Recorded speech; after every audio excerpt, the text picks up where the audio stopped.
Hola, bienvenidos a un nuevo programa de Podrán Defendernos, el programa de stream de la Defensoría del Pueblo de la Provincia de Buenos Aires. ¿Cómo estás, Flor? Buenas tardes, Fede. Buenas tardes a toda la provincia de Buenos Aires que nos están mirando. Hoy estamos de rojo. Estamos de rojo, sí. Nos tenemos que poner de acuerdo. Sí, hay que empezar estamos combinados, eso yo no comunicarse entiendo más. nada. Me dijeron que esto es color tierra, la remera que tengo. Para mí es Tenés razón. rojo. Las uñas eran. Las uñas. Tenés razón. Igual me las corté antes de hacer el programa, no se van a notar. Bueno, Flor, decime, ¿qué tiene que hacer la gente si tiene algún problema de servicios públicos, de salud, alguna inquietud con las asociaciones civiles, lo que sea? ¿A dónde se tiene que comunicar? Si la gente tiene algún reclamo, puede llamar al 0800-222-5262. Estamos las 24 horas. Y por WhatsApp al 221-358-1323. Bien, y como siempre decimos, si están en el interior de la provincia de Buenos Aires, tenemos muchas delegaciones a lo largo de todo el territorio, así que se meten a la página, a nuestra página, y en un mapa interactivo van a encontrar las direcciones, los nombres de los encargados y las encargadas de esas delegaciones, así que pueden reclamar cerca de tu casa, ¿viste? No tenés que venir a La Plata. No hace falta acercarse a la casa central. No, podés... levantás el teléfono. Más de 60 delegaciones y podés ir cerca de tu hogar. Con el programa que te atiende una persona, ¿no? Sí.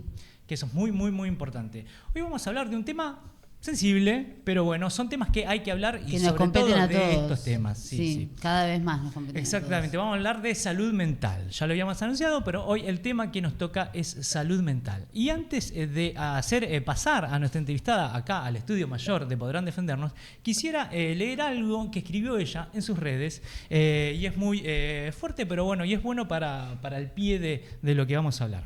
Escribe ella: me gusta pensar que cuando no me tiré por la ventana fue porque nací de nuevo, porque pasar por eso me enseñó más bien bastante, aun considerando que todavía no sé nada. Aprendí, y lo repito como un mantra, que lo opuesto a la depresión no es la felicidad, es la vitalidad, y que esas pequeñas cosas que te atan a la vida son el verdadero milagro. También me di cuenta de que quería sentirme más cerca de la gente que amo y de las cosas que me gustan, y cuidar el tiempo para mí sin culpas. Y en eso andamos. Y en eso anda Antonella Jaime, que no solo es mi amiga, sino también es trabajadora social, es una persona también de los medios, porque está en Infocielo, acá en La Plata, escribe para Panamá, y es una persona sobre todo muy inteligente, por eso somos amigos. Ay, gracias. ¿Cómo estás, Santo? ¿Cómo están? Bien, te estaba escuchando lo que estabas leyendo y yo escribí eso, no lo puedo creer a veces. Lo escribiste muy bien, además. No sé, creo que repito porque, bueno, ahora que lo lees no en voz alta, pero muy cierto además.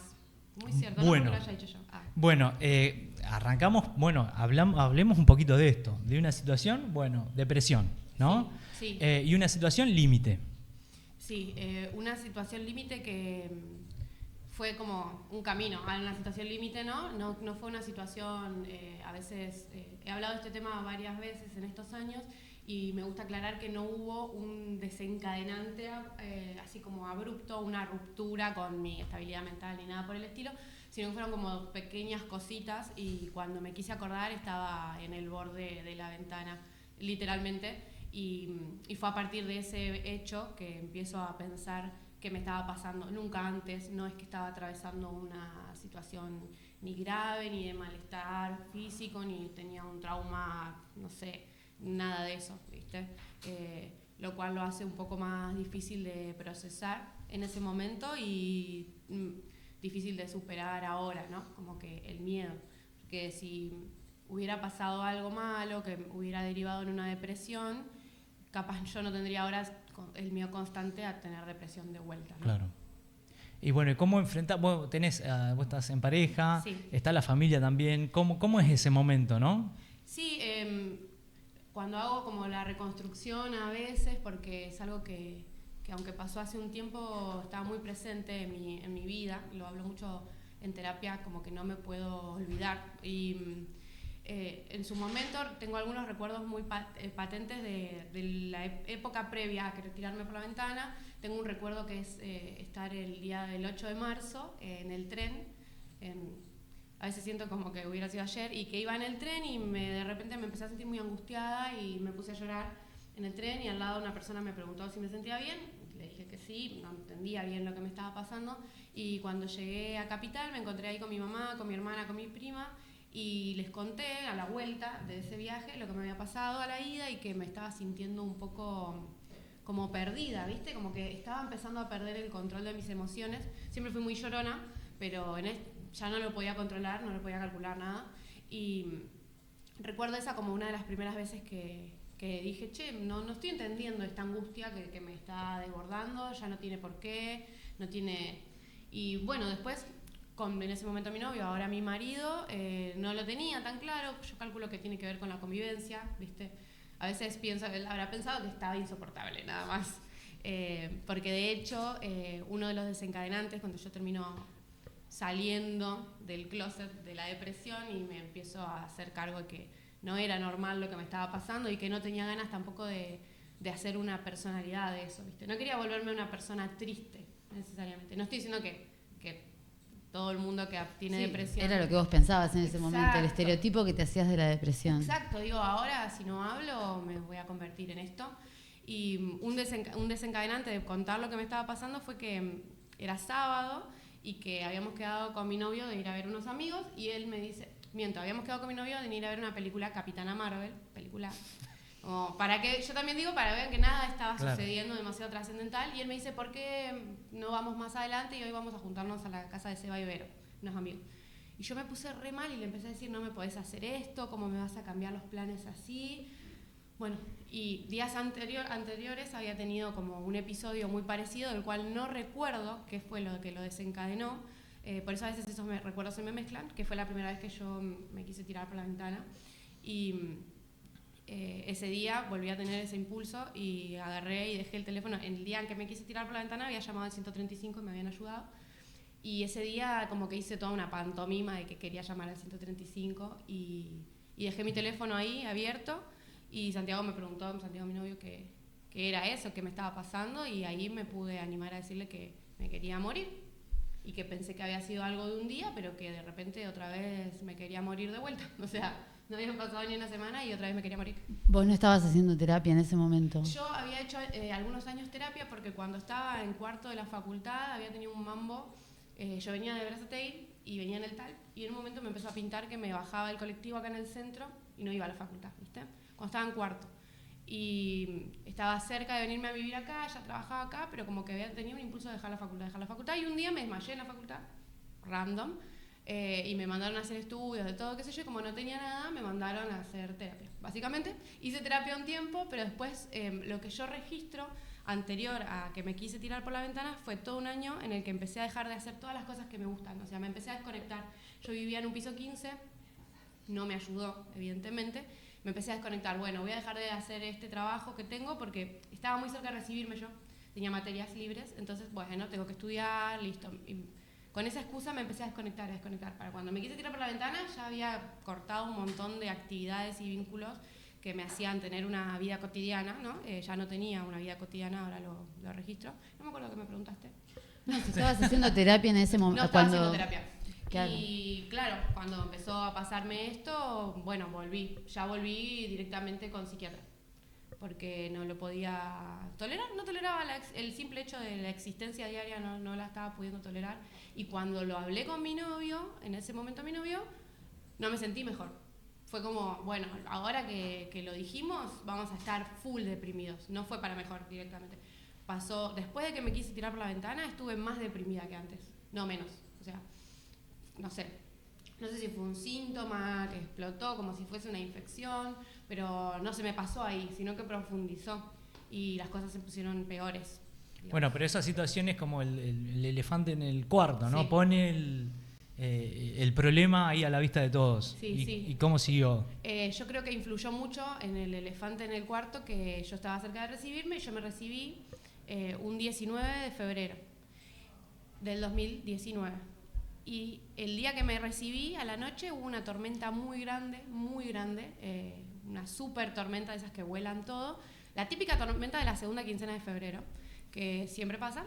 Y me acuerdo que yo iba a hacer una fiesta por mi recibida, llovió mucho y se me rompió la psiquis. Pero estuve 2 días mal en cama, que mi familia no podía entender, y me decía, bueno, no te pongas mal, es por la casa quinta, porque tenías... Sí, bueno, supongo que es por la casa quinta.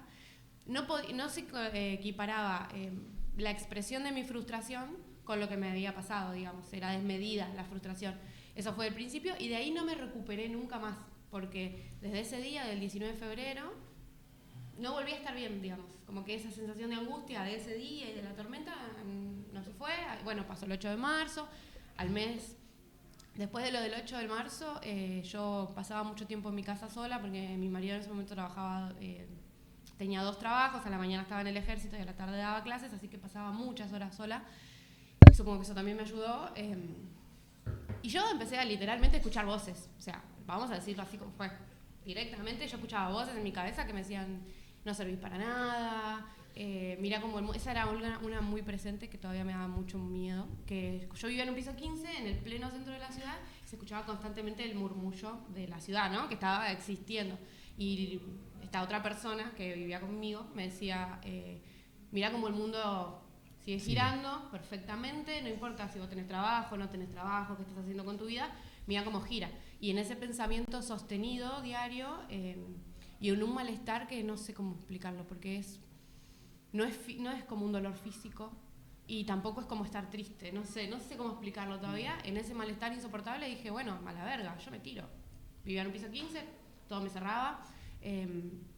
Había empezado con los pensamientos suicidas en el tren. El tren había sido como mi primer contacto con una muerte rápida y efectiva. Y bueno, entonces tenía la ventana. El día que abrí la ventana no recuerdo nada de esto. No recuerdo una pelea con mi marido, no recuerdo nada. Recuerdo el malestar y recuerdo la certeza en la cabeza. Y yo a veces pienso que tengo 5 cerebros. Y mi psicóloga me dice que en realidad se llama trastorno de ansiedad generalizada. Y no son 5 cerebros, o no es en sentido arácnido, digamos.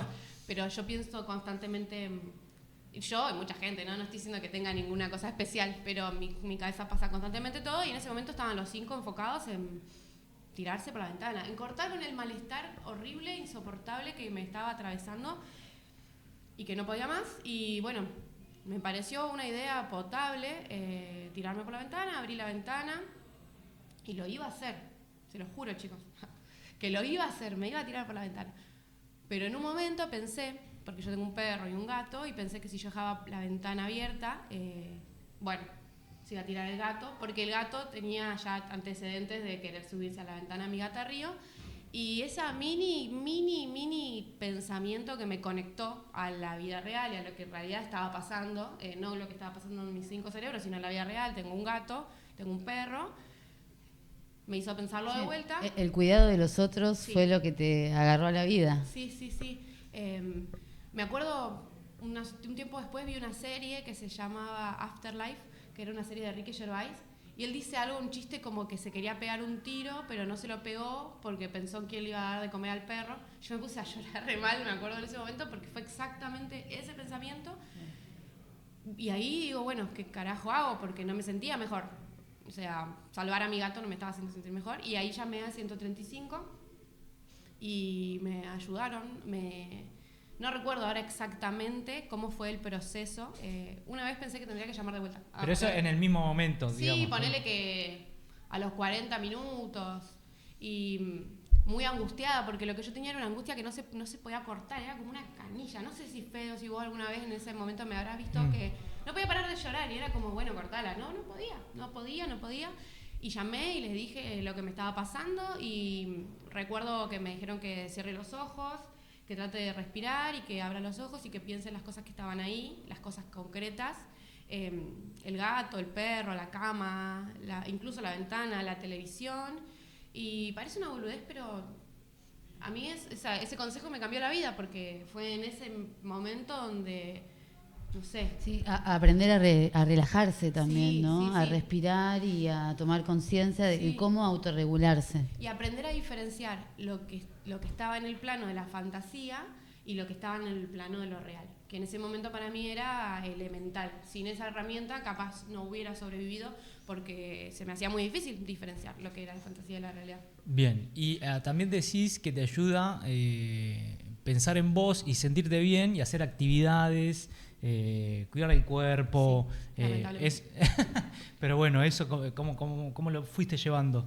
En ese momento, bueno, nada, primero mediqueta, mucha medicación psiquiátrica, que te lleva todo un proceso de adaptarse, ¿viste? Te quedas dormido, medio que te babeás.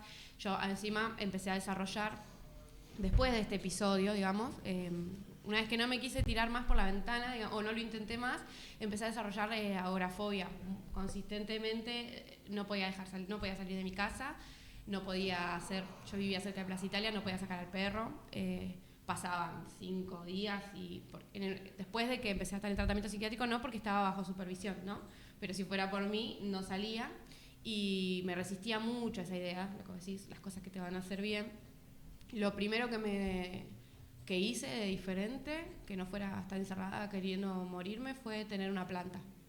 Y tuve una planta, tuve otra, y después, bueno, me anoté a Pilates, que estaba cerca de mi casa, y empecé a ir, primero obligada, primero iba mi marido a spinning, entonces yo iba a Pilates, como que todo obligado, y después de un tiempo, creas o no, querer reventar, no te digo que adquirí el hábito, pero se sentía mejor objetivamente, y viste que cuando haces gimnasia, aparte que te sentís al toque, media hora de gimnasia y ya la estás rompiendo, no fue igual que empecé y nunca más dejé, ¿no? Muchas idas y vueltas con eso.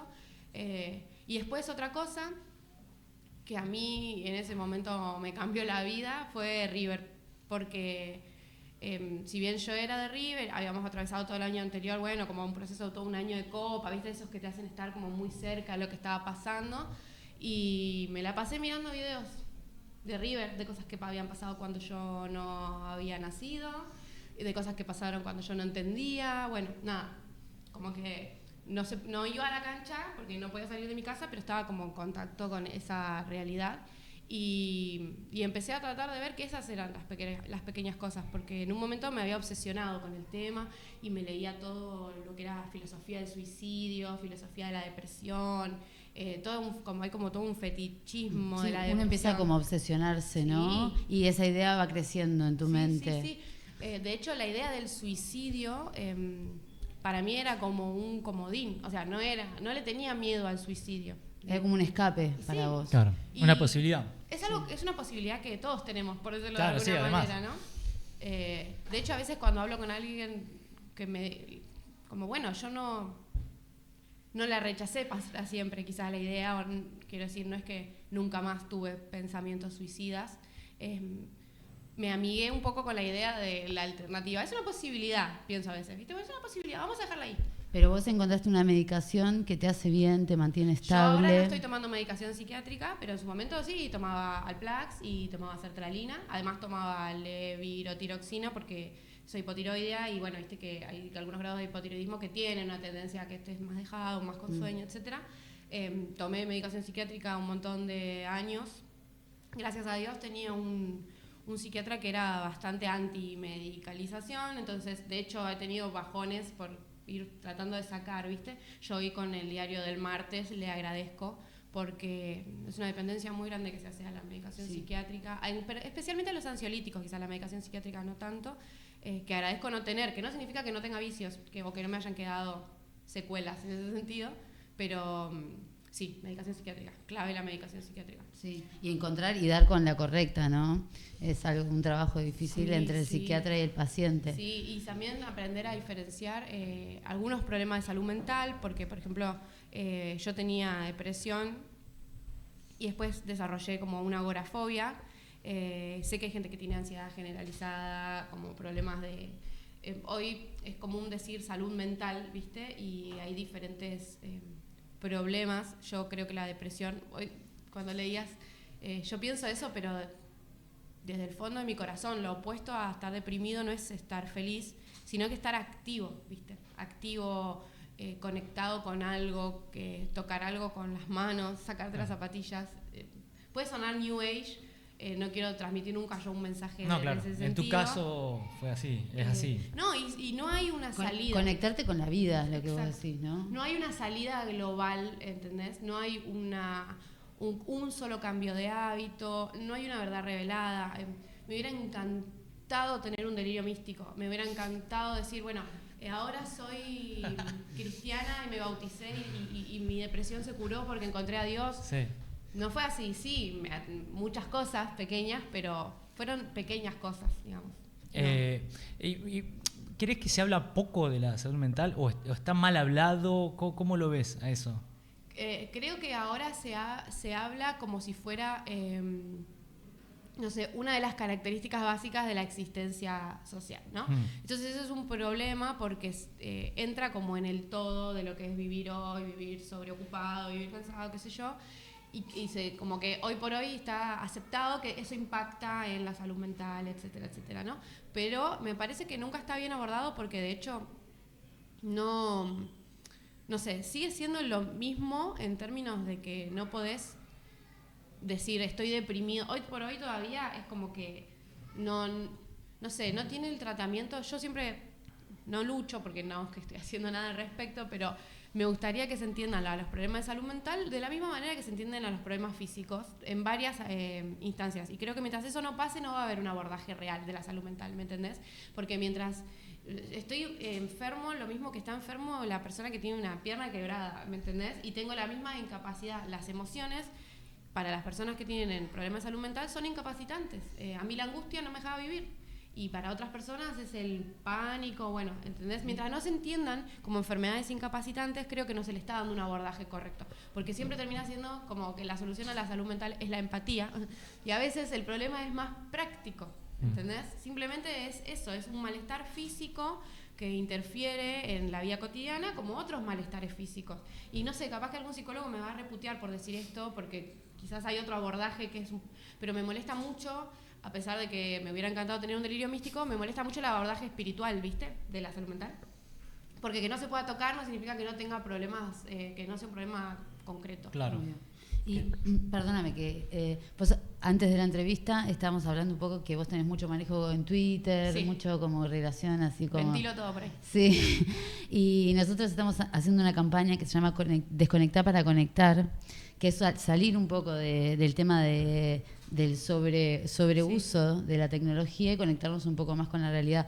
Y ya que estamos hablando de estas cuestiones como de la ansiedad, ¿vos creés que es como dicen que ahora con más uso de la tecnología hay más casos o un aumento en la ansiedad? ¿Vos qué creés en ese sentido? Sí, no, para mí, de hecho cuando yo estuve deprimida, que fue 2019, 2020, no estaba todavía... Todo pasa tan rápido, pero la sociedad de hoy y la hiperconexión de hoy no es la misma ni en pedo que hace 5 años, pero ni en pedo, ¿no? Y creo que eso también se muestra que hay cada vez más niños sufriendo todo este tipo de malestares. Y encima lo peor es que se está dando como que la divulgación de la salud mental también se hace por ahí, ¿viste? Como ahora hay muchos influencers. Yo... en su momento tuve esa contradicción, ¿viste? No quería volverme un influencer de nada. Yo Claro. no quería que esto se convierta en mi perfil público, por decirlo así, pero necesitaba desesperadamente hablar del tema en su momento y hoy sigo pensando y sigo estando convencida de que hay que decirlo porque es mejor que no hacer nada. Me parece que estaría bueno que dejemos un poco el escroleo en relación a lo que vos decías de lo que genera problemas de ansiedad y qué sé yo. No sé cuántos años tienen ustedes, yo tengo 31. Creo que nosotros, 30, sí. los millennials, somos los primeros, que no me quiero tirar flores, pero creo que somos los primeros porque somos los que tenemos una relación más culposa con eso todavía. Me parece que por el vínculo que teníamos con lo analógico y como fuimos entrando en lo digital, creo que somos los primeros que vamos a ser capaces de decir, che, esto, los que vienen atrás nuestro no sé cómo van a hacer, no sé cómo lo van a cortar. Nosotros somos la esperanza contra la hiperconexión. Somos la esperanza. Somos la esperanza. Nosotros los de 31 años somos la esperanza. Anto, muchísimas gracias por venir. Muchísimas gracias. Quedaríamos hablando muchísimo tiempo más. Sí, que cuentes Sí. algo tan personal, ¿no? Pero bueno, siempre le encontrás la vuelta desde el humor, desde el contar las cosas como son. Sí, me gusta contarlo porque primero no me da vergüenza. Vergüenza es robar y que te agarren. Eso es vergüenza, en este momento más que nunca. Vergüenza es robar, no que te haya pasado algo difícil y que además cuando vos decís, a mí me pasó esto, tuve ataque de pánico, no pude salir de mi casa, mis emociones me inmovilizaron, no vas a cambiar el mundo, pero generás una cadena con otras personas porque la salud mental da vergüenza. O sea, por eso el abordaje no es, como dice Fede, no es el que se le tiene que dar. Y mi mensaje siempre, si se puede decir que tengo un mensaje, es que las emociones no tienen por qué ser incapacitantes. Capaz no sos así y pasas años pensando que sos así, que sos pesimista, que sos bajonero. No tienen por qué ser incapacitantes. Hay salida, hay tratamientos, hay cuidados, hay herramientas, y hablar del tema es el primer paso para empezar a hacer algo. Esa es mi idea, y por eso les agradezco el espacio para poder decirlo también. Por favor, Anto, sos lo más grande que hay. Eso así termino esta charla totalmente subjetiva desde mi lado, pero gracias por acercarte y contar. Sí, me gusta vivir, ahora me gusta vivir. Así Bien. que anoten, se puede. Y aguante Boca. Eso es lo que quiero dejar bastante claro. Bueno, No. Bueno, Anto, gracias por venir. Gracias Bueno, por y ahí pasó un tema obviamente sensible, pero hay que tocarlo de ese lado, ¿no? De la verdad y de lo que la gente que atravesó esto. Sí, lo siente. estábamos con los números en pantalla también, Sí. los que decía Anto, del 135 y de la ayuda telefónica. Bien, perfecto. Bueno, cambiando totalmente de tema, porque este programa es así, se viene una fecha que es muy importante sobre una parte de la población trascendental para nuestra vida en sociedad y nuestra vida personal. Todo, no podrías hacer que esto son si las no, y los maestros. no podrías leer esto si no fuese Nada, por no- un maestro o una no po- maestra. No podría haber existido nada de lo que nos rodea sin los maestros. Sin un maestro, Y sin las claro. maestras, sobre todo. Por eso tenemos comunicación. Desde Bahía Blanca todavía no lo tenemos. Bueno, cuando nos digan esto es televisión en vivo, hay que Sí. ajustarse Sí. a las realidades del Obvio. momento. Aprovecho para mandarle un beso enorme al cielo a mi mamá, Erika Villarruel, que era educadora. Bien, dedicado a ella Dedicado a ella este programa. Entonces, bueno, la tenemos en conexión, ya está, desde Bahía Blanca a Victoria Micucci. Hola Victoria, ¿cómo estás? ¿Nos escuchás bien? Hola, los escucho Hola. perfectamente. Bien. Bueno, un gusto. Perfecto. En Bahía Con Blanca, ustedes. de Bahía Blanca tenemos una de nuestras productoras, que es Inés Cordisco, no sé si la conoces. Sí, Ah. la conozco a Inés. Bien, bueno. Saludos a ella también, que está atenta a lo que vayas a decir. Bueno, se viene el Día del Maestro y queremos charlar con vos básicamente el recorrido que tuviste. No queremos hablar de años ni de nada, pero no. Cuando empezaste, me imagino que la forma de educar era totalmente diferente a como es ahora, ¿no? ¿Cuáles son los principales aspectos que viste de ese cambio? Bueno, mira, cuando Inés estos días me comentó esta entrevista, bueno, sí, empecé a tomar algunos recuerdos, ¿no? Y bueno, la vocación en mi caso surge desde el mismo jardín al que concurrí, en donde tuve tan hermosa experiencia que eso me definió en esa época para seguir como docente. Uh-huh. Y bueno, y a lo largo de la vida, antes de estudiar, por ahí tenía algún que otro alumno particular, o sea, siempre me sentí que esa era mi tarea a seguir, ¿no? Bueno, estudié, digamos, inmediatamente comencé a trabajar, así que llevo más de 30 años en la docencia.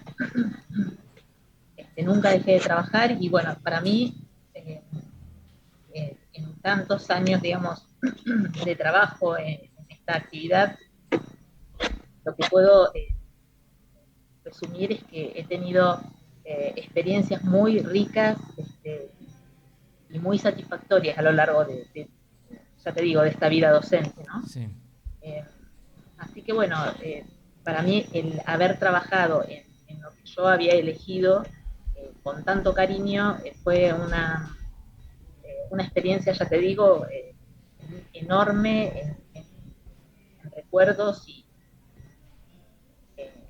sí, en gratificaciones. Totalmente. ¿Qué es lo que hay que poner como docente a la hora de enfrentarse a chicos con distintos problemas, distintas demandas? ¿Qué es pura humanidad? Decime vos, ¿cuáles son las herramientas Mirá, que usás para enfrentarte a esas situaciones?